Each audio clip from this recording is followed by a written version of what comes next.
Hi everyone, my name is Shelby Astle and I'm excited to share my findings on sexual messages that college attending women receive from parents, peers, and media.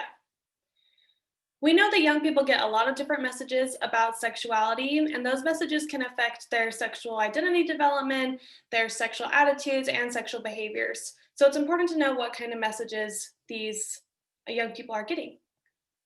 So we wanted to know what the most salient messages about sexuality that college attending emerging adults reported receiving from mothers, fathers, peers, friends, and media. We also wanted to know if these messages differed by source, because it can give us important points of intervention if we see that parents are talking about one thing and peers are talking about something completely different, and if there are gaps in between the information that students are getting. And last, because culture affects things like how we talk about sexuality, we did an exploratory analysis to see if there were significant differences in messages received from each source between Latina and non-Latina groups.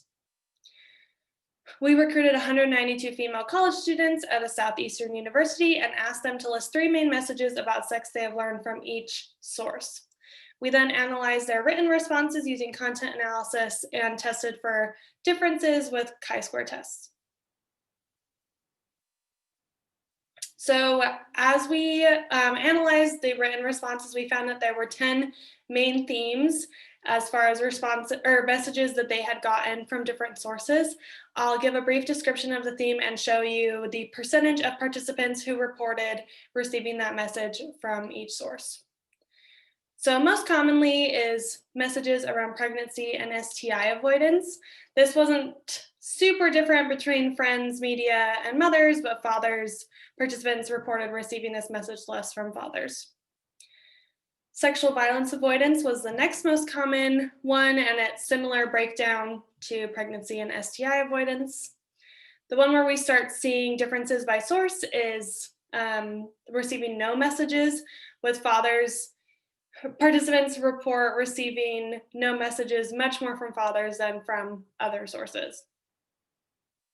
Another big difference is sex positivity and pleasure. This theme included things like just normalizing things about sexuality or talking about pleasure, things like it's okay to be gay, masturbation is normal, and talking about orgasm.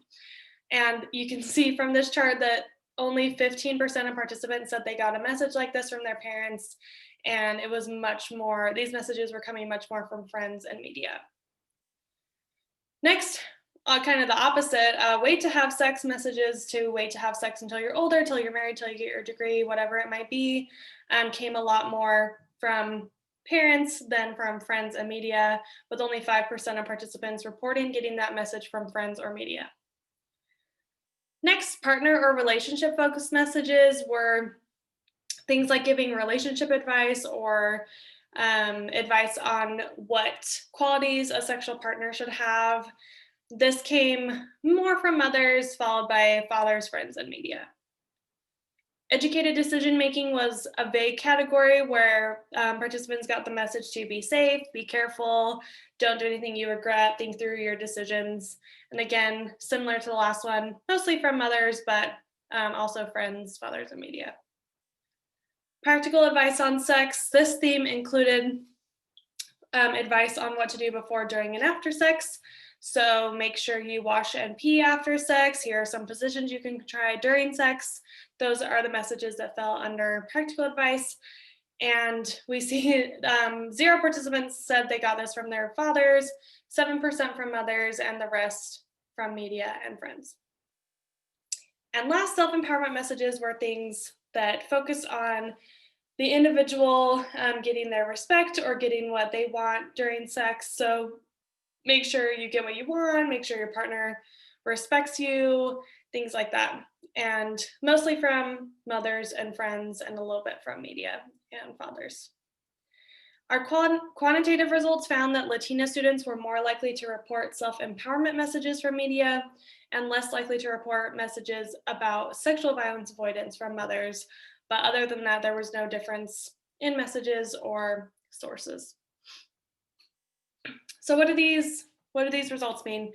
It's not surprising that pregnancy and STI and sexual violence avoidance and no messages were the most commonly received or that fathers are most commonly reported source to provide no messages about sexuality, since we are working with a sample of women.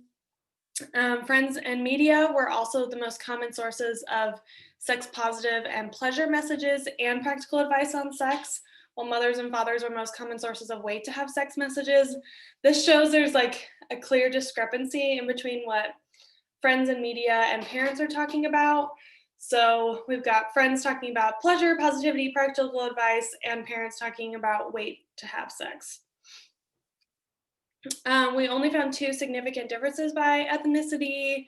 We would have expected more, but we think that we didn't find differences just because we weren't controlling for things like acculturation, which would get more at what might show differences.